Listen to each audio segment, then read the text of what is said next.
Bismillahirrahmanirrahim. Alhamdulillahi rabbil alamin. Wassalatu wassalamu ala asyrafil anbiya'i wal mursalin wa ala alihi wa sahbihi wa sallama tasliman katsiran ila yaumiddin wa ba'd. Ibu dan para akhwat yang dirahmati Allah Subhanahu wa taala, Assalamualaikum warahmatullahi wabarakatuh.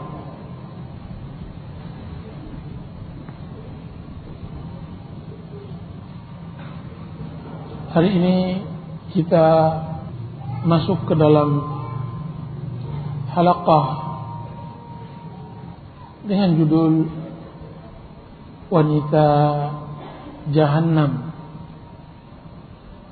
Maksud saya wanita Jahannam bukanlah wanita kurang ajar, tetapi wanita yang diancam oleh Allah Subhanahu wa taala dengan ancaman masuknya wanita tersebut ke dalam neraka Jahannam.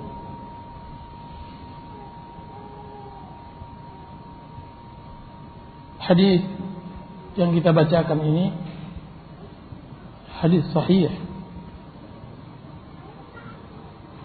an Abi Hurairah radhiyallahu anhu qala qala Rasulullah sallallahu alaihi wasallam sinfani min ahli an-nari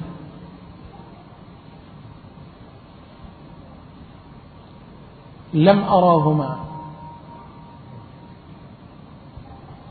qaumun ma'ahum siyaqun ka'adnabil baqar yadribuna biha wa nisaa'un kasiyatun 'ariyatun ma'ilatun mumilat ru'usuhunna ka'asnimatil bukhtil ma'ilah la yadkhulnal jannah wa la yajidna rihaha wa inna rihaha la yujadu min masirati kada wa kada. Dari Abu Hurairah radhiyallahu anhu berkata, telah bersabda Rasulullah sallallahu alaihi wasallam, sinfani min ahli nar, dua golongan min ahli nar, dari penduduk neraka, yaitu penduduk neraka Jahannam. Lam arahuma, belum pernah aku lihat, yaitu belum ada dua kelompok tersebut dan dua golongan tersebut pada masa saya, karena masa tersebut adalah masa kesucian, masa keemasan. Kan tapi kejadiannya nanti setelah masa dan generasi nantinya. Apa kata Rasulullah SAW?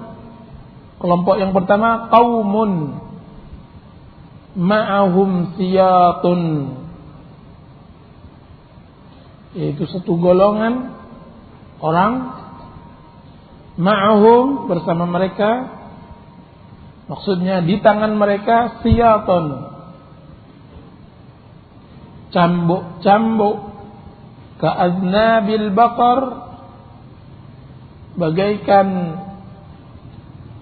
ekor sapi,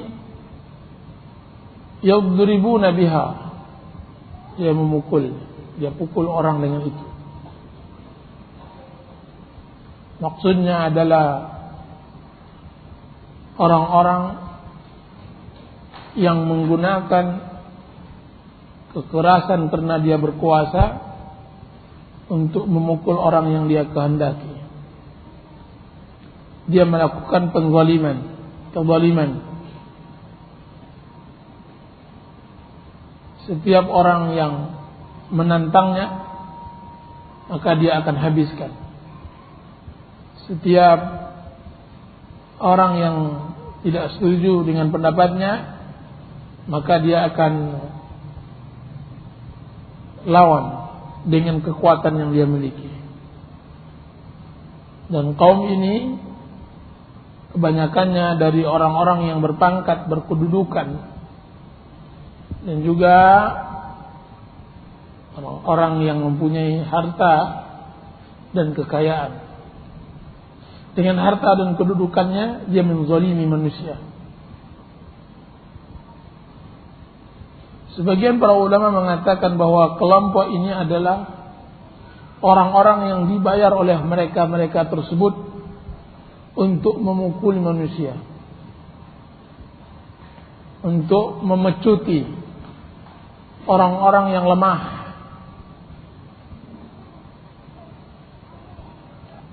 Dan yang sebagainya. Kemudian wanisaun kasiyatun. Golongan yang kedua yang belum aku lihat, kata Nabi sallallahu alaihi wasallam, yang belum pernah aku lihat, wanita kasiyatun. Wanita yang berpakaian ariyatun. Wanita yang bertelanjang,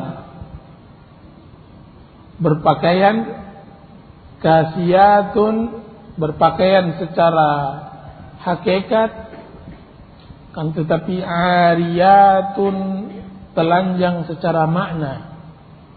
Pakaian secara zahir, kan tetapi telanjang secara batin. Ma'ilatun, condong kepada kebatilan dan condong menjauhi kebenaran. Mumilatun, berlenggak-lenggok, berjalan sehingga bergoyang pundak dan pinggulnya. Pundak dan pinggulnya. Ini belum dilihat oleh Rasulullah sallallahu alaihi wasallam. Ru'usuhunna ka'asnimatil bukhtil ma'ila. Kepala-kepala mereka bagaikan punuk onta yang besar, yang miring. Yaitu kepala mereka kelihatannya besar karena menggunakan khimar, menggunakan imamah, atau menggunakan rambut palsu atau semacamnya. Bagaimana mereka ya Rasulullah? La yadkhulnal jannah. Mereka semua dua golongan tersebut, satu kaum yang bersama mereka cemeti, yang memecuti manusia, dan wanita-wanita yang kita sebutkan sifatnya di atas, la yadkhulnal jannah, tidak masuk surga. La yadkhulnal jannah, tidak masuk surga. Bahkan lebih dari itu, wala yajidna rihaha, mereka tidak mendapatkan baunya surga. Mereka tidak mendapatkan baunya surga. Padahal wa inna rihaha, sesungguhnya bau surga, la yujadu min masirati kada wa kada. Sesungguhnya baunya surga bisa dicium dari perjalanan sejauh yang telah ditentukan. Di dalam riwayat lain disebutkan bahwa perjalanan yang bisa mencium bau surga sejauh 500 tahun perjalanan. 500 tahun perjalanan.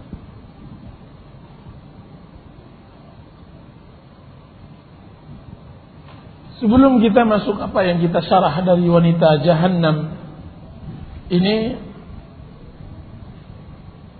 tentang orang-orang yang bersifat bengis, diktator, keras. Berkata Imam Al-Qurtubi rahimahullahu ta'ala, wabil jumlah, apa kata Imam Al-Qurtubi? Wabil jumlah hum sakhatullah, aqaballahu bihim syiraru khalqihi ghaliban, na'udzu billahi min sakhatih. Secara umum, orang-orang ini sering dimurkai oleh Allah Subhanahu wa ta'ala,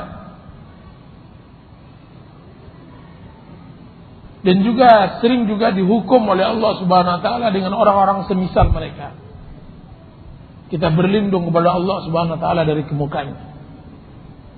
Berkata Imam Qurtubi, wa qila al-murad bihim fil khabar maqsud, yang dimaksudkan oleh Rasulullah SAW dalam hadis ini adalah at-tawafuna ala abwabiz zalamah wa ma'ahumul maqari' yatruduna bihan nas. Orang-orang yang mengitari pintu-pintu orang-orang yang zalim, bersama mereka cemeti-cemeti yang mengusir manusia dari pintu-pintu tersebut. Satpam-satpam, polisi-polisi yang menjaga rumah orang-orang yang berkedudukan, orang-orang yang zalim, yang tidak boleh dekat rumahnya orang-orang fakir dan miskin. Allah masuk ancaman mereka, orang-orang yang seperti ini.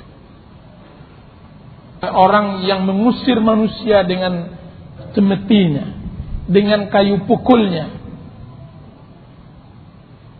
untuk menghalangi mereka, untuk menuntut hak mereka. Ini orang-orang yang sifat yang telah Allah dan Rasulnya telah sebutkan di sini. Ibu-ibu dan para akhwat yang dirahmati oleh Allah Subhanahu wa ta'ala, hadis ini dari mukjizat Rasulullah sallallahu alaihi wasallam, bahwa apa yang diucapkan oleh beliau dari dua golongan ini terbukti kebenarannya. Wa sadaqa Rasulullah sallallahu alaihi wasallam, dan telah benar Rasulullah SAW di dalam ucapannya. Memang dua kelompok ini belum dilihat oleh Rasulullah SAW, akan tetapi telah kita lihat, telah ada pada zaman kita. Berkata Imam Nawawi rahimahullahu ta'ala, hadzal hadits min mu'jizatin nubuwah, faqad waqa'a hadzani as-sinfani wa huma mawjudani wa fihi dhammun hadaini as-sinfaini. Hadis ini dari salah satu kemukjizatan kenabian. Sesungguhnya dua golongan ini telah terbukti adanya, dan di sini juga celaan terhadap dua kelompok ini. Itu yang disebutkan oleh Imam Nawawi. Akan tapi permasalahan yang bersangkutan dengan permasalahan kaji kita hari ini adalah kelompok yang kedua. Nisaun kasiyatun ariyatun ma'ilatun mumilat, ru'usuhunna ka'asnimatil bukhtil ma'ilah, la yadkhulnal jannah. Ciri-ciri wanita Jahannam. Mari kita mulai mensyarah apa yang telah disabdakan oleh Nabi kita yang mulia. Akan beliau mengerti keadaan kita sekarang ini dan mengetahui apa yang kita alami. Disebutkan oleh ulama hadis bahwa kasiyatun ariyat, wanita yang berpakaian tapi telanjang, mempunyai beberapa makna. Yang pertama, maknanya adalah kasiyatun, wanita itu berpakaian menggunakan nikmat Allah Subhanahu wa ta'ala ariyatun, telanjang dari mensyukurinya.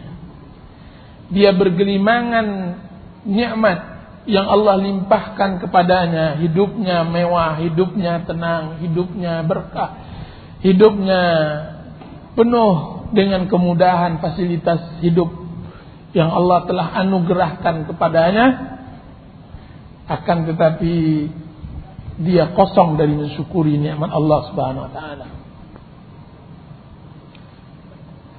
Atau tepatnya bahwa maksud kasiyatun ariyatun adalah wanita yang mengkufuri nikmat Allah Subhanahu wa taala. Tidak mensyukurinya. Tidak reda, tidak qanaah dengan apa yang Allah berikan kepadanya. Sebagian ulama lagi mengatakan bahwa kasiyatun ariyatun adalah wanita-wanita yang menutupi sebagian badannya dan membuka sebagian badannya yang lain. Membuka sebagian badannya yang lain. Kasiyatun ariyatun. Yang ketiga, sebagian ulama lagi mengatakan bahwa kasiyatun ariyatun, mereka berpakaian akan tetapi tipis yang dapat memperlihatkan warna kulit badannya karena tipis pakaian yang dia pakai. Dan ini adalah sifat dan ciri-ciri wanita kita zaman sekarang ini, kecuali yang dirahmati oleh Allah Subhanahu wa ta'ala. Berapa banyak wanita muslimat berpakaian akan tetapi telanjang sebagaimana yang disabdakan oleh Rasulullah SAW. Seakan-akan mereka tidak mengerti bahwa Allah Subhanahu wa taala telah mewajibkan hijab dan jilbab. Seakan-akan mereka hanya mengerti bahwa Allah mereka hanya Allah yang untuk mereka tegakkan salat. Akan tapi mereka tidak pernah memiliki Allah yang menyuruh mereka untuk berhijab dan berjilbab. Allah mereka hanya ada pada bulan Ramadan. Kan tapi mereka tidak mengerti bahwa Allah juga memiliki bulan-bulan lain selain Ramadan. Seakan-akan mereka mengetahui atau hanya mengerti bahwa Rasulullah SAW hanya memerintahkan masalah salat, zakat dan puasa. Akan tapi tidak pernah memerintahkan bagaimana menggunakan menutup aurat, berhijab dan berjilbab dan semacamnya. Itulah yang Allah sebutkan di dalam Al-Quran, ciri-ciri Bani Israel yang dilaknat. Afatu'minuna bi ba'dil kitabi wa takfuruna bi ba'd. Apakah kalian beriman dengan sebagian kitab dan kalian mengkufuri sebagian yang lainnya? Kaum muslimin, ibu-ibu, kaum muslimat yang dirahmati oleh Allah Subhanahu wa ta'ala, sebenarnya bahwa pakaian adalah nikmat yang diberikan oleh Allah Subhanahu wa ta'ala kepada manusia. Nikmat yang luar biasa. Akan tapi nikmat ini akan menjadi nikmah, menjadi azab dan murka dan bala jika seandainya kita tidak menurut dan menuntut apa yang diperintahkan oleh Allah Subhanahu wa taala dalam Al-Qur'an dan Sunnah. Apa yang kita lihat di kenyataan zaman sekarang, bahwa beginilah sifat kaum muslimat pada kebanyakannya. Nisaun kasiyat. Semakin bertambah hari, semakin bertambah keburukan. Semakin meracau maksiat. Sebagaimana yang disabdakan oleh Rasulullah SAW, la ya'ti zamanun illa walladhi ba'dahu syarrun min. Tidak akan datang suatu zaman kecuali zaman setelahnya lebih buruk dari zaman sebelumnya. Begitu juga di dalam berpakaian. Di dalam berpakaian. Tahun 50-an orang masih menggunakan pakaian apa yang dikenal dengan pakaian pakai selendang, sekalipun itu tidak syar'i.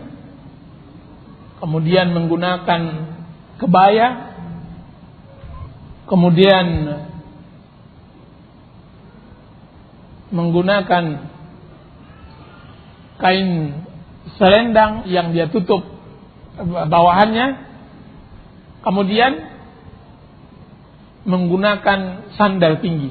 Itu gambaran nenek-nenek kita dahulunya waktu mereka gadis. Akan tapi masih banyak yang kelihatan. Kemudian berkembang lagi suatu permasalahan yang dahulunya kebaya itu dipakai sampai mata kaki, kemudian berganti dengan rok.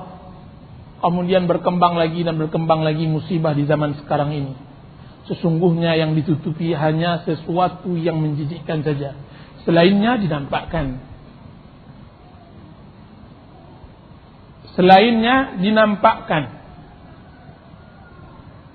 Dan ini musibah zaman. Kita tidak menyangka bahwa pakaian ini juga dipakai oleh seorang wanita yang masih mendengar azan, kemudian dia melakukan salat.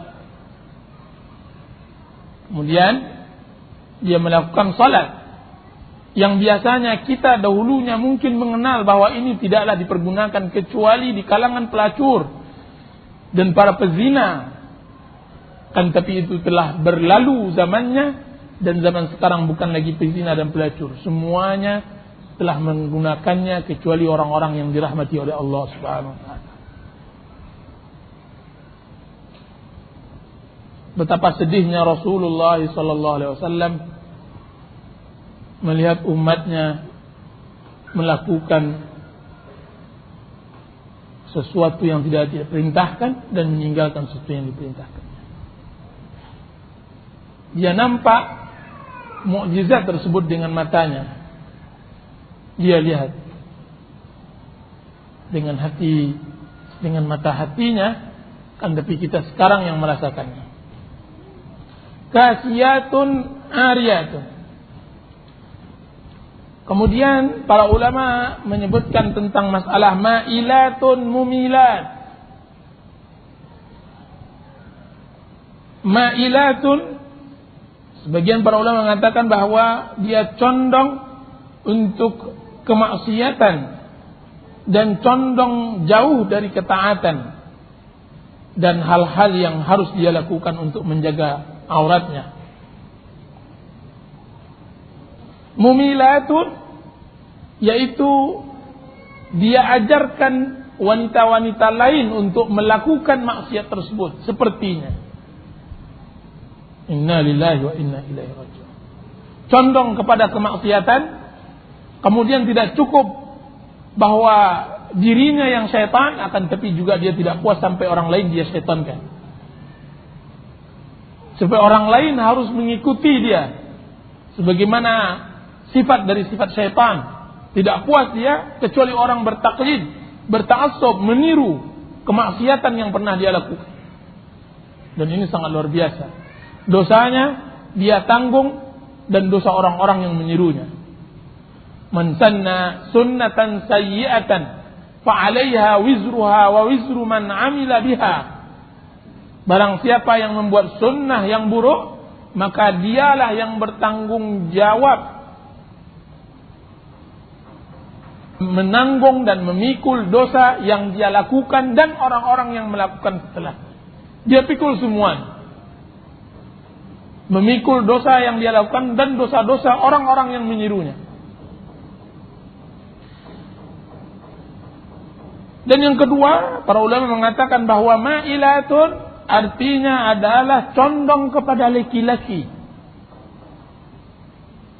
Mumilatun adalah condong hati mereka kepada kerusakan.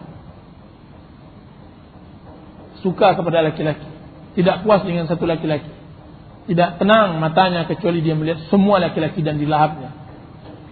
Kemudian mumilatun, condong hatinya kepada kerusakan. Tidak ada rasa kehormatan yang dia harus jaga, tidak ada sesuatu yang harus dia simpan dan dia berikan kepada suaminya, tapi semuanya dia obral untuk semua orang yang dia lihat bagus atau enak dipandang matanya.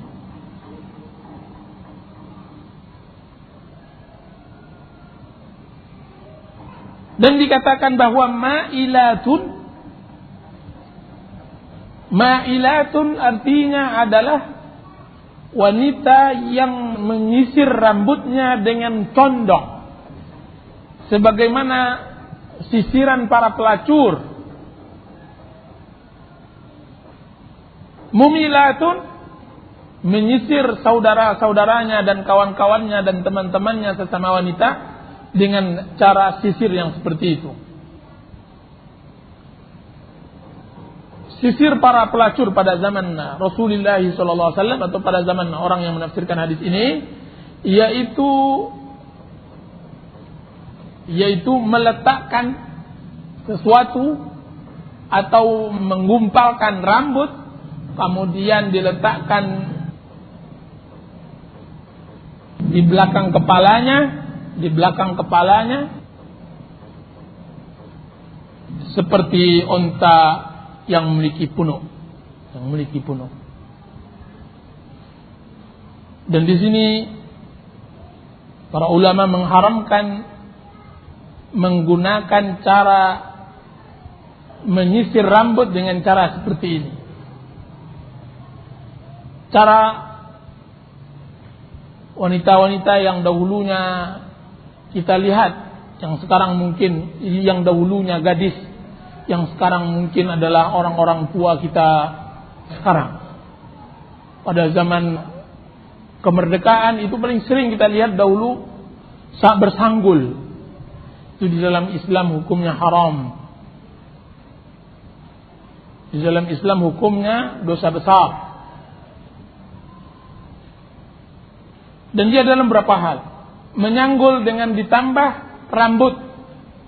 Biasa pada zaman dahulunya kalau seandainya hendak walimahan, hendak menghadiri sebuah acara pesta dan semacamnya, seorang ibu harus berhias 1 jam 2 jam di depan cerminnya, kemudian menggulung, melipat, kemudian menyanggul, meletakkan sehingga kepalan rambutnya sama besar dengan kepalanya. Besar dengan kepalanya. Ini haram. Tidak dibenarkan dalam Islam menyanggul yang seperti ini. Tasyabbuh dengan pelacur dan bagaya, dan dia termasuk wanita yang disifati oleh Rasulullah SAW yang tidak akan masuk surga.